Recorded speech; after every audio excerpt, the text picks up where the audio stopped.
तो चलिए बढ़ते हैं रूल नंबर 6 की तरफ, पार्टिसिपल का प्रयोग करके। तो सबसे पहला हमारा काम है कि पार्टिसिपल के बारे में जान लें कि पार्टिसिपल क्या होता है हमारा। ठीक है, पार्टिसिपल कैसे बनता है, कैसे यूज करते हैं। तो देखिए पार्टिसिपल होता क्या है, कह रहा है कि ऐसे वर्ब्स जो वर्ब तथा एडजेक्टिव दोनों का कार्य करें, ऐसे वर्ब्स जो वर्ब तथा एडजेक्टिव दोनों का कार्य करें पार्टिसिपल कहलाते हैं। ठीक है, व्हेन टू ऐड। अब हमारा सबसे पहला क्वेश्चन आता है कि हम इसको कब जोड़ें। ठीक है, टेंसेस तो दिए होंगे, सिंपल सेंटेंस दिए होंगे, 1 दिया, 2 दिया होगा, 3 दिया होगा या 4 दिया होगा। तो हमें सबसे पहले उसमें पता लगाना है कि हम कब ऐड करें, पार्टिसिपल का प्रयोग हम करें तो कब करें। तो यही सबसे इस सवाल को दूर करने के लिए लिखा है कि जब अलग अलग वाक्यों के सब्जेक्ट एक ही हों। कैसे हों? एक ही हों। मतलब जैसे समझिए राम है आगे, तो बाद में तो ही हो, दूसरे वाले वाक्य में तो राम ही हो, बात राम की ही करी जाए। या कर्ता जैसे हमारा श्याम है तो दूसरे वाले वाक्य में बात श्याम की ही की जाए। क्या समझे इससे कि जब दो अलग अलग वाक्यों के सब्जेक्ट कैसे हों, एक ही हों, तब हम पार्टिसिपल का प्रयोग करके सिंथेसिस करेंगे। ठीक है, इतना क्लियर हुआ। तो अब देखिए इसके बाद हम जानते हैं कि हाउ टू ऐड, कि इसको जोड़ें कैसे, हम पार्टिसिपल को यूज करके हम बनाएं कैसे। तो देखिए उसी क्रम में कहता है कि जो कार्य पहले हुआ हो, क्या कहते हैं, जो कार्य पहले हुआ हो उसे पार्टिसिपल में बदल दें। अच्छा, अब हमारे पास एक काम क्या है कि जैसे 2 वाक्य दिए होंगे, हमें उनको पढ़ना पड़ेगा। क्या पढ़ेंगे? उनमें हम देखेंगे कि कार्य उनमें से कौन सा पहले हो रहा है। ठीक है, तो जो कार्य पहले हो रहा है उसे हम पार्टिसिपल में बदलेंगे। ठीक है, इस बात को याद रखना, जो कार्य पहले होगा उसे हम पार्टिसिपल में बदलेंगे। और कह रहा है जो कार्य बाद में हुआ हो उसे हम फाइनाइट रहने देते हैं। फाइनाइट के बारे में बता चुका हूँ, तो आप याद रखें कि जो कार्य पहले हुआ हो उसे पार्टिसिपल में बदल देते हैं और जो कार्य बाद में हुआ उसे हम फाइनाइट रहने देते हैं। आप इसको नोट भी कर सकते हैं। फिर इसके बाद आगे हम बढ़ते हैं कि पार्टिसिपल्स हमारे जो होते हैं 3 प्रकार के होते हैं। कितने होते हैं प्यारे बच्चों? 3 प्रकार के। देखिए प्रेजेंट पार्टिसिपल, ठीक है, और पास्ट पार्टिसिपल, और ये तीसरा होता है परफेक्ट पार्टिसिपल। तो इसी क्रम में हम पढ़ेंगे कि क्या होता है प्रेजेंट पार्टिसिपल, क्या होता है और इसको कैसे यूज करते हैं। फिर पढ़ेंगे पास्ट पार्टिसिपल क्या होता है, इसे कैसे यूज करते हैं। फिर पढ़ेंगे परफेक्ट पार्टिसिपल क्या होता है और इसे हम कैसे यूज करते हैं। चलिए जानते हैं। नंबर रोमन का फर्स्ट क्या है, प्रेजेंट पार्टिसिपल से हम कैसे बदलेंगे या उसको हम कैसे बनाएंगे। तो अभी हमने सीखा कि पार्टिसिपल हमारे 3 प्रकार के होते हैं, प्रेजेंट पार्टिसिपल, पास्ट पार्टिसिपल और परफेक्ट पार्टिसिपल। तो सबसे पहले हम बढ़ते हैं प्रेजेंट पार्टिसिपल की तरफ के। तो प्रेजेंट पार्टिसिपल को हम कैसे बनाते हैं, कैसे यूज करते हैं, कब जोड़ते हैं। ठीक है, तो सबसे पहला काम है हमारा कि प्रेजेंट पार्टिसिपल जो होता है वो वर्ब की फर्स्ट फॉर्म में ing लगाने से बनता है। ठीक है, जिसका अर्थ निकलता है हुए या करके। क्या निकलता है? हुए या करके। अब हमारा सबसे पहला मसला यही होता है कि कब जोड़ें। सबसे पहली बात हमें यही सीखनी है कि कब जोड़ें। ठीक है, कब जोड़ें। देखिए तो क्या लिखा है, जब अलग अलग वाक्यों में कार्य लगभग साथ साथ हो रहे हों। कैसा? जब अलग अलग वाक्यों में, यही इंपॉर्टेंट है, याद रखना आपको कि जब अलग अलग वाक्यों में कार्य लगभग साथ साथ हो रहे हों या फिर दूसरा कार्य पहले कार्य का फल हो, मतलब रिजल्ट हो। ठीक है, तब हम इसको अप्लाई करते हैं प्रेजेंट पार्टिसिपल को। ठीक है, तो अब बात आती है कैसे जोड़ें। कैसे जोड़ें? करें जो कार्य पहले हुआ हो उसके वर्ब को प्रेजेंट पार्टिसिपल में बदल देते हैं। ठीक है, किसको? जो कार्य पहले हुआ हो। ठीक, जैसे 2 वाक्य दिए हो हमारे, ही सा अ लायन, ही रैन अवे। तो हम इसमें देखेंगे, पहले इस वाक्य को पढ़ेंगे और फिर इस सेंटेंस को पढ़ेंगे। हम देखेंगे कि कार्य किस में पहले हो रहा है, तो जो कार्य जिसमें पहले हो रहा है उसी टेंस को हम प्रेजेंट पार्टिसिपल में बदल देंगे। ठीक है, यहाँ तक क्लियर हुआ। देखिए एक बार फिर दोहरा देते हैं, कब जोड़ते हैं, जब अलग अलग वाक्यों में कार्य लगभग साथ साथ हो रहे हों या फिर दूसरा कार्य पहले कार्य का फल हो या रिजल्ट हो। ठीक है, अब कैसे जोड़ें, तो जो कार्य पहले हुआ हो उसके वर्ब को हम प्रेजेंट पार्टिसिपल में बदल देते हैं। तो आइए देखिए, एक वाक्य लिखा हुआ है, ही सा अ लायन, ही रैन अवे। ही सा अ लायन, ही रैन अवे। देखिए उसने क्या किया, ही सा अ लायन, उसने एक शेर देखा, ही रैन अवे। सबसे पहले काम कौन सा हुआ? शेर के देखने का, तभी तो वो दौड़ा। ठीक है, क्लियर हुआ। तो हमें क्या पता चल गया, पहले कार्य कौन सा हो रहा है, ये ही सा अ लायन। तो क्या हो जाएगा, सीइंग अ लायन, हमने बताया ना क्या होता है, वर्ब की फर्स्ट फॉर्म में आईएनजी लगाना है हमें। सा की फर्स्ट फॉर्म क्या होती है, सी, ठीक है, क्या होती है, सी। अब इसमें हमने आईएनजी लगा दिया तो क्या हो गया, सीइंग, सीइंग बन गया, ठीक। क्या हो जाएगा, seeing a lion he ran away, ठीक है, शेर को देखकर वह भाग गया। क्लियर हुआ। वर्ब की फर्स्ट फॉर्म को हमने किस में बदल दिया, पार्टिसिपल में, प्रेजेंट पार्टिसिपल में। अब देखिए इसमें ये क्वेश्चन लिखा है, I was thirsty I drank water. तो इसमें कभी कभी कन्फ्यूजन होती है बहुत सारी बच्चों को कि सर अब ये तो वर्ब की फर्स्ट फॉर्म नहीं है, बट लेकिन ये तो दिख रहा है कि आई वॉज थर्स्टी, मैं प्यासा था, आई ड्रैंक वाटर, तो मैंने पानी पिया। देखिए ये रिजल्ट हो रहा है, दिख रहा है आपको साफ साफ। तो अब ऐसी पोजीशन पर करते क्या है हम, जब हमारे पास क्या दिया हो, वाज आया हो या वर आया हो या इज आया हो या आर और या एम, तो इसके लिए इनको हम बोलते हैं क्या, बी फॉर्म, बोलते हैं ना बी फॉर्म। तो इसमें हम करते क्या हैं, जब इसको हम कंबाइन करते हैं जब इसको हम याद रखते हैं कि इसकी जगह में हमें यूज करना पड़ता है बी, और इसमें भी हमें आईएनजी लगाना पड़ेगा क्योंकि प्रेजेंट पार्टिसिपल में बदलना है। तो देखिए क्या हो जाता है, बीइंग, इसको हम बदल लेते हैं बीइंग में, ठीक है। क्या हो जाएगा, बीइंग थर्स्टी, बीइंग थर्स्टी, फिर क्या हो जाएगा, आई ड्रैंक वाटर, ठीक है। देखो प्यारे बच्चों यहाँ तक क्लियर हुआ। तो प्रेजेंट पार्टिसिपल यही है और इतना ही आसान है, बस आपको प्रैक्टिस करना है। आप जितनी ज़्यादा प्रैक्टिस करेंगे उतना ही आपको ये सिंथेसिस इजी लगेगा। तो आपके करना क्या है, बस सिर्फ कुछ रूल्स याद रखने हैं कि प्रेजेंट पार्टिसिपल जो होता है वर्ब की फर्स्ट फॉर्म में आईएनजी लगाने से बनता है, जिसका अर्थ हुए या करके निकलता है, ठीक। और कब जोड़ते हैं, जब अलग अलग वाक्यों में कार्य लगभग साथ साथ हो रहे हों या फिर दूसरा कार्य पहले कार्य का फल हो, ठीक है। कैसे जोड़ें, हाउ टू यूज या हाउ टू ऐड, जो कहते हैं कि जो कार्य पहले हुआ हो उसके वर्ब को प्रेजेंट पार्टिसिपल में बदल देते हैं, किसमें, प्रेजेंट पार्टिसिपल में। तो चलिए शुरू करते हैं 2 नंबर पास्ट पार्टिसिपल। अभी हमने सीखा प्रेजेंट पार्टिसिपल का हम कैसे बदलें, ठीक है। अब सीखते हैं पास्ट पार्टिसिपल को कैसे बदलते हैं। तो ठीक है, सिंपल सी बात होती है, पास्ट पार्टिसिपल जो होता है हमारा वर्ब की थर्ड फॉर्म होती है। क्या होती है, वर्ब थर्ड फॉर्म होती है। पास्ट पार्टिसिपल जो होता है हमारा वर्ब की थर्ड फॉर्म होती है और ये एडजेक्टिव की तरह कार्य करता है, ठीक है। कैसा, एडजेक्टिव की तरह कार्य करता है। तो देखिए कब जोड़ें, हमें ये सीखना है कि कब जोड़ें। तो सिंपल सी बात है, जब एक वाक्य का ऑब्जेक्ट क्या है, जब एक वाक्य का ऑब्जेक्ट दूसरे वाक्य में सब्जेक्ट हो, क्या हो, दूसरे वाक्य में सब्जेक्ट हो। और एक बात इंपॉर्टेंट होती है कि अक्सर दूसरा वाक्य जो होता है पैसिव वॉइस में होता है। मान लीजिए कि कोई वाक्य है जैसा जो ना हो, लेकिन अक्सर क्या होता है, दूसरा वाक्य जो होता है हमारा पैसिव वॉइस में होता है, ठीक है। इतनी सी बात याद रखना। फिर बात आती है कि कब जोड़ें, ठीक, व्हेन अप्लाई, मतलब इसको हम कब जोड़ें, और हाउ टू अप्लाई, ठीक है। तो जो क्रिया पहले हुई हो, देखिए याद रखना, जो क्रिया पहले हुई हो उसे एडजेक्टिव की तरह, ठीक है, जो क्रिया पहले हुई हो उसे एडजेक्टिव की तरह नाउन के पहले प्रयोग कर देते हैं, ठीक है, नाउन की तरह, ठीक है। तो देखिए जैसे जो क्रिया पहले हुई हो उससे एडजेक्टिव की तरह नाउन के पहले प्रयोग कर देते हैं। तो जैसे एक एग्जाम्पल लिखा है, I found my purse it was lost. तो देखिए लॉस्ट, देखिए दिख रहा होगा आपको वर्ब की third form, it was lost, क्योंकि देखिए दूसरा वाक्य किस में है, पैसिव वॉइस में है। बोला था ना कि अक्सर दूसरा वाक्य पैसिव वॉइस में होता है, ठीक है। तो I found my purse it was lost, तो क्या हो जाएगा, I found my lost purse. तो सबसे पहले आपको ये देखना है कि ये पर्स जो था, देखिए किसकी विशेषता है, पर्स की तो थी, लॉस्ट मतलब खो गया था, जो वही मुझे मिला है, तो हमने देखी उसके पहले लिख दिया, और ये किसका काम करने लगा, एडजेक्टिव का काम करने लगा। तो इसी प्रकार हमारा पास्ट पार्टिसिपल खत्म हुआ। अब नंबर आगे हम पढ़ते हैं परफेक्ट पार्टिसिपल को हम कैसे सीखते हैं।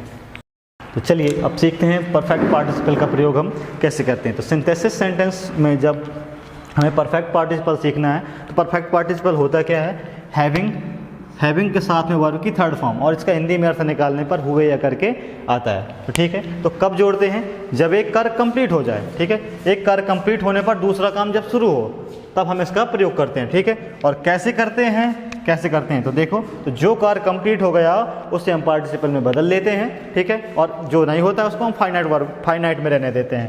तो देखो, जो कार्य कंप्लीट हो गया उसे हम पार्टिसिपल में बदल लेते हैं। तो देखिए, एक एग्जाम्पल आपके सामने मैंने लिखा हुआ है कि the servant swept the room, he went away. तो देखिए, ये कार्य पूरा हुआ तभी मतलब नौकर वहाँ से गया। तो देखिए, कर्ता भी एक है, द सर्वेंट उसी के लिए ही लगाया गया है। तो हम क्या करेंगे, हैविंग हमने बनाया ना, क्या बनाया, हैविंग और वर्ब की थर्ड फॉर्म। तो स्वेप्ट की थर्ड फॉर्म स्वेप्ट ही होती है। तो having swept the room, the servant went away. आपको देखो इसमें एक बात समझ में आई होगी कि एक कार्य देखिए पूरा समाप्त हो रहा है, मतलब the servant swept the room, नौकर ने कमरा साफ किया, फिर ही वेंट अवे, तब वो चला गया। ठीक है, जब एक कार्य पूर्णतः समाप्त हो गया और दूसरा कार्य शुरू हुआ है, तब हमने किसका प्रयोग किया, परफेक्ट पार्टिसिपल का प्रयोग किया। ठीक है, इसके साथ साथ एक बात और होती है इसमें कि अगर वाक्य पैसिव वॉइस में हो, किसमें, अगर वाक्य पैसिव वॉइस में हो तो उसके लिए अलग होता है। देखिए, अगर हमारा वही क्या हो, पैसिव वॉइस में हो, तो हमें करना क्या है, बस सिंपल सी बात याद रखना है, हैविंग बीन अगर पैसिव वॉइस में हो, किस में हो, पैसिव वॉइस में हो। ठीक है, तो हमें देखिए क्या करना है कि हैविंग बीन और प्लस वर्ब की थर्ड फॉर्म का प्रयोग करेंगे, हैविंग और प्लस बीन और वर्ब की थर्ड फॉर्म आएगी। ठीक है, इस बात को नोट कर लीजिएगा कि अगर हमारा पैसिव वॉइस फॉर्म पर हो तो हमें क्या करना है, हैविंग बीन और वर्ब की थर्ड फॉर्म का प्रयोग करना है। Ram was defeated by Rohan. ठीक, Ram was defeated by Rohan, फिर he was much disappointed, he was much disappointed। ठीक है, हमें करना क्या है, बस इसमें सिंपल सी बात याद रखना है, he was much disappointed। देखिए, Ram was defeated by Rohan, देखिए ये पैसिव वॉइस पर है तो हमें अब बदलना है, लेकिन हैविंग बीन और वर्ब की थर्ड फॉर्म का प्रयोग करके। देखिए, कंबाइन करें हम इसको, तो ये क्या हो जाएगा, हैविंग बीन defeated by। तो देखिए, अब हमें राम भी तो लगाना पड़ेगा। ठीक है, राम भी लगा दीजिए, क्या हो जाएगा, Ram having been defeated by Rohan. अब यदि आपको राम यहाँ पर नहीं लगाना है तो हमें यहाँ पर बाद में मेंशन करना पड़ेगा। ठीक, ही वाज मच डिसअपॉइंटेड। देखिए, एक बार इसको फिर समझ लीजिए, यदि राम आपको यहाँ पर नहीं लगाना है तो आपको पीछे लिखना पड़ेगा। ठीक है, मान लीजिए आपको यहाँ पर नहीं लगाना है तो क्या लिखा है, Ram was defeated by Rohan, he was much disappointed. हमने बताया था जब पैसिव वॉइस फॉर्म पर हो तो हैविंग बीन और वर्ब की थर्ड फॉर्म का हम प्रयोग करते हैं। इस बात को आप नोट कर लीजिएगा। ठीक, ये बहुत इंपॉर्टेंट है और यूपी बोर्ड में कई बार पूछा भी जा चुका है। ठीक है, तो क्या हो जाएगा, having been defeated, third form तो ढूंढनी ही नहीं पड़ेगी क्योंकि उसमें दिया होता है। तो having been defeated by Rohan. अब देखिए, ही यदि आपको नहीं लगाना तो यहाँ पर हमें क्या लिखना पड़ेगा, राम वाज मच डिसअपॉइंटेड। ठीक है, क्लियर हुआ। तो देखिए, बढ़ते हैं रूल नंबर 7 की तरफ, नाउन या फ्रेज इन अपोजिशन का प्रयोग करके। आज हम सीखेंगे कि नाउन या फ्रेज इन अपोजिशन का प्रयोग करके हम सिंपल सेंटेंस कैसे बनाएंगे। ठीक है, इस टेंस में हमारा खास बात ये है कि नाउन इन अपोजिशन की जब बात करेंगे तो अपोजिशन का मतलब क्या होता है। ठीक है, अपोजिशन का मतलब होता है बगल में। ठीक, अपोजिशन का मतलब क्या होता है, बगल में। ठीक है, तो हमें देखिए क्या लिखा है, कब जोड़ें। सबसे पहली बात हमें यही जानना जरूरी है कि नाउन या फ्रेज इन अपोजिशन का हमने प्रयोग तो पढ़ रखा, लेकिन अब किसी बच्चों को यही नहीं पता होता कि उसको हम कब जोड़ें। ये टेंस को तो पढ़ लिया, लेकिन हमें यही ज्ञात नहीं है कि अब हम इसको कब कब प्रयोग करें। तो सिंपल सी बात है, हमें ये देखना है कि क्या करना है, जब अलग अलग वाक्यों के नाउन्स एक ही व्यक्ति या वस्तु का वर्णन करें। देखिए, जैसे कि कोई एक नाउन है और उसी के बारे में एक सेंटेंस में बताया गया है और दूसरे सेंटेंस में भी उसी के बारे में बताया गया है, तो इससे क्या पता चल रहा है कि एक ही नाउन है और उसके बारे में 2 बार बताया जा रहा है। ठीक है, तो वही बात हमने बताई कि जब अलग अलग वाक्यों के नाउन्स एक ही व्यक्ति या वस्तु का वर्णन करें। ठीक है, क्या है, जब अलग अलग वाक्यों के नाउन्स एक ही व्यक्ति या वस्तु का वर्णन करते हैं, तब हम इसका नाउन या फ्रेज इन अपोजिशन का प्रयोग करते हैं। ठीक है, चलिए आगे बढ़ते हैं कि कैसे जोड़ें। सबसे बात इंपॉर्टेंट है कि कैसे जोड़ें, इसको हम जोड़ते कैसे हैं। तो कह रहा है कि जिस नाउन्स के बारे में बताना हो, जिस नाउन के बारे में हमें बताना हो। ठीक है, तो जिस नाउन के बारे में हमें बताना हो पहले उसे लिख लेते हैं। ठीक है, हमने उसको लिख लिया, फिर क्या करना है कि फिर कह रहा है कि लिखें, फिर व्याख्या करने वाले नाउन या फ्रेज को लिखें। तो देखिए, जैसे कोई एक नाउन लिख लिया हमने, जैसे हमने यहाँ पर लिख लिया एक नाम, हमने मान लीजिए लिखा है राम। ठीक, ये लिखा। अब इसी के बारे में अगले वाक्य में कुछ बताया जा रहा है, तो जो कुछ भी बताया जाता है तो उसकी विशेषता या उसी के बारे में या उसकी जो बात होती है उसको हम 2 कॉमा के अंदर, या हिंदी में कहते हैं 2 अल्प विराम। ठीक है, 2 अल्प विराम के बीच में उस बात को या उस नाउन को हम लिख देते हैं। देखिए, लिखा है कि जिस नाउन के बारे में बताना हो पहले वो लिखें, फिर व्याख्या करने वाले नाउन या फ्रेज को लिख देते हैं। कहाँ पर लिख देते हैं? 2 अल्प विराम के बीच में या 2 कॉमा के बीच में। तो देखिए, इसी से रिलेटेड एक एग्जाम्पल लिखा हुआ है मैंने बोर्ड पर, Imran is a doctor full stop, he is very smart. ठीक है, तो हमें इसको सेपरेट फॉर्म पर दिया है, हमें कंबाइन करना है। तो देखिए बनाएंगे कैसे। क्या लिखा है? Imran is a doctor, Imran doctor है। क्या है? एक डॉक्टर है। ये नाउन है, देखिए इसी के बारे में तो ये जानकारी दी है, नहीं दी है? ठीक, तो अब करना क्या है? A doctor, he is very smart, और वह बहुत बुद्धिमान है। ठीक है, देखिए तो करना क्या है, हमें बहुत ही सिंपल सा तरीका है, हमने इमरान लिख लिया। अब ये जानकारी किसकी है? इमरान की तो है, तो हमने अल्पविराम लगा लिया है, कॉमा लगा लिया। फिर जो भी है क्या है? अ डॉक्टर है। ठीक, तो हमने लिख लिया इमरान अ डॉक्टर, फिर कॉमा लगा लिया। क्या होगा? Is very smart, is very smart. देखिए क्लियर हो गया कि Imran is a doctor, he is very smart को हमने क्या बना दिया? Imran a doctor is very smart, Imran. तो चलिए बढ़ते हैं रूल नंबर 8 की तरफ, नॉमिनेटिव एब्सोल्यूट का प्रयोग करके। तो सबसे पहले जान लें कि नॉमिनेटिव एब्सोल्यूट होता क्या है। तो नॉमिनेटिव एब्सोल्यूट उस कर्ता को कहते हैं जो वाक्य से स्वतंत्र होता है। क्या होता है?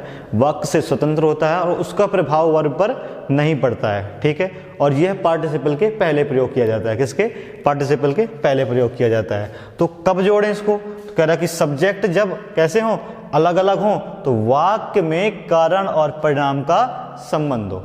ठीक है, 2 चीज होनी चाहिए। कह रहा है कि 2 में से 1 की। ठीक है, सब्जेक्ट अलग अलग हो या वाक्यों में कारण और परिमाण का संबंध हो, तब हम इसको नॉमिनेटिव एब्सोल्यूट का प्रयोग करके वाक्य को सिंथेसाइज करेंगे या सिंपल में कन्वर्ट करेंगे। ठीक है, तो देखिए कैसे जोड़ें। कह रहा है जो क्रिया पहले हो या फिर जो कारण बताए, तो उसके सब्जेक्ट को क्या करते हैं? उसके सब्जेक्ट को नॉमिनेटिव एब्सोल्यूट में हम बदल देते हैं। देखिए ये देखिए, ठीक है, क्या करते हैं? जो क्रिया पहले हो या फिर जो कारण बताए, तो उसके सब्जेक्ट को क्या करते हैं? हम नॉमिनेटिव एब्सोल्यूट में हम बदल देते हैं। ठीक है, और दूसरे वाक्य को ऐसे ही रहने देते हैं। ठीक है, तो देखिए एक एग्जांपल लिखा है, द सन सेट। क्या लिखा है? The sun set, the stars came up in the sky. देखिए कारण या परिमाण। ठीक है, सूर्य अस्त हुआ। ठीक है, फिर क्या हुआ? The stars came up in the sky, आकाश में तारे आ गए। ठीक है, कारण समझ लिया, परिमाण समझ लो, परिणाम। ठीक है, तो क्या करते हैं ऐसी स्थिति में जब हमें बनाना होता है? हमने बताया था कि एक ऐसा सब्जेक्ट होता है जिसका उस वाक्य पर कोई भी प्रभाव नहीं पड़ता है। ठीक, तो कर देंगे क्या? और यह पार्टिसिपल के पहले प्रयोग होगा, तो क्या हो जाएगा? The sun, the sun having set. ठीक, फिर क्या हो जाएगा? The stars came up in the sky. तो देखिए इसको हमने किसमें बदल दिया, पार्टिसिपल में। क्या हो जाएगा, the sun having set the stars came up in the sky. ठीक है, इतना क्लियर हो गया यहाँ तक। आप इसको जब तक नोट कर सकते हैं और स्क्रीनशॉट ले लीजिए। ठीक है, इसके बारे में हम देखिए सिंपल सेंटेंस हमारा आज ख़त्म होता है। अब इसके बाद हम नेक्स्ट क्लास में या अगले वीडियो में मिलेंगे आपको आपके कॉम्प्लेक्स के बारे में या कंपाउंड के बारे में। ठीक है, आप कमेंट सेक्शन में बता दीजिएगा, आपका जो पोर्शन वीक हो हम उसके ऊपर पहले वीडियो बना दिया जाएगा। ठीक है, तो कोशिश करेंगे कॉम्प्लेक्स पर देने की। ठीक है, तो आप इसका जब तक रिवीजन करिए और प्रैक्टिस करिए। जितनी ज़्यादा आप प्रैक्टिस करेंगे आपको उतने ही अच्छा ये समझ में आएगा और उतना ज़्यादा ही ये बनेगा। ठीक है, तब तक के लिए आपका धर्मा क्लासेस आपका धन्यवाद करता है।